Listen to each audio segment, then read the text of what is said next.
Put us on the vlog. Okay.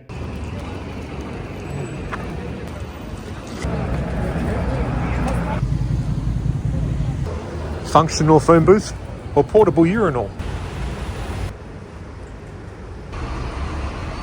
Now, this is the Australian High Commission.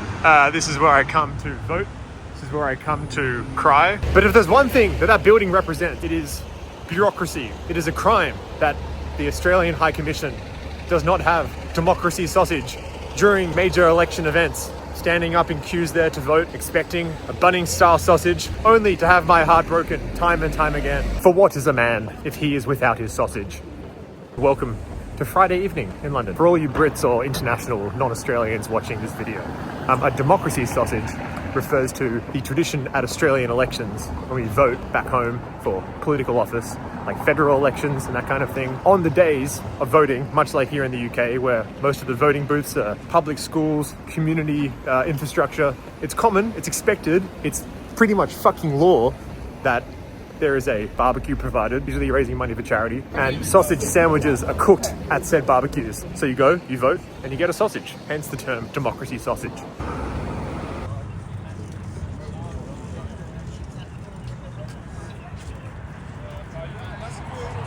Now, I hear you. I hear what you're saying. But Anthony, it's a Friday night. You're walking along the Thames. It's sunny. It's warm outside. Why would you be so wrapped up about the absence of a sausage sandwich sizzle at an embassy on the other side of the world to the culture in question that you are revering so highly? Well, I'll tell you why. Now, I heard when I was voting the other week in the Australian federal election that just passed that they once tried to have said democracy sausage recently in the referendum that Australia voted in, which we voted no in. I'll let you make your own conclusions about that.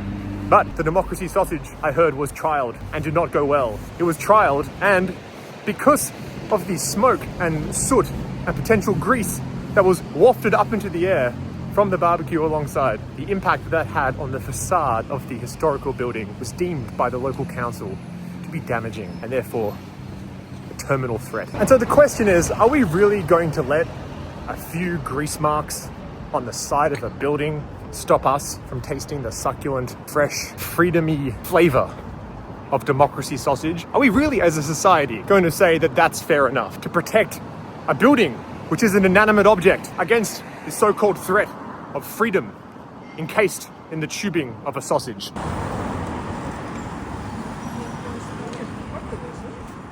Who are we to say when a building should be preserved perfectly in its current form and that it should not be open to new layers of coating and story and history by having the greasy, smoky layers of sausage barbecue smoke layering on top of it more layers and depth of character and stories to tell? Do we really want to allow that? Do we want to listen to old man City of Westminster with his finger on the button? What button? What the hell are you talking about? But of course there's one big difference between the building and you and I, isn't there? There's one very important difference. That building is constrained by the City of Westminster, by the planning authority, by the rules and regulations that somehow prohibit it from having fun, from doing what it wants to do. But to this I ask you, is there a planning authority in our lives? Is there rules and regulations that prevent you from having fun, like a barbecue? Actually, I mean, if you live in a flat in central London, it's pretty guaranteed that there will be clauses in your tenancy agreement that prevent you from having barbecues or any kind of open flame. You're going to want to make sure that you don't break that because your tenancy may be in jeopardy. In this rental market and economy, finding a new place, especially this time of year coming into summer, will present a series of challenges, and you want to really ensure your financial and living security by not contravening the rules and regulations of your lease. But my point still remains. If you, in your own life tomorrow, metaphorically, want to start a barbecue, want to cook up some sausages, want to shake things up, Stir up some controversy, rattle a few cages. Hey, stop that! who is going to stop you? I say no one. If you want to start a barbecue tomorrow in your own life, you want to cook up some sausages, you want to fry up some steaks, you want to get a rack of lamb, chuck it on there, rosemary, salt, olive oil, potatoes.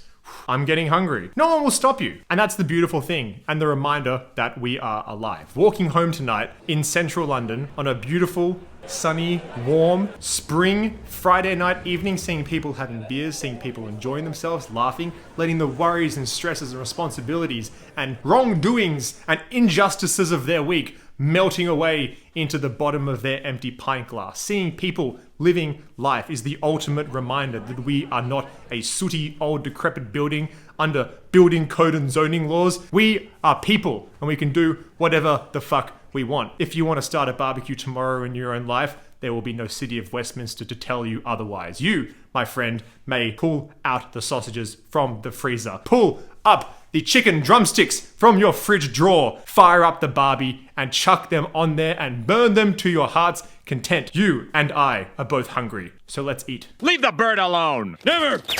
It's Friday night. I hope you have a nice weekend. Go have a beer or something. I don't know. I am. And I'm gonna go enjoy my evening. Bye-bye. See you tomorrow.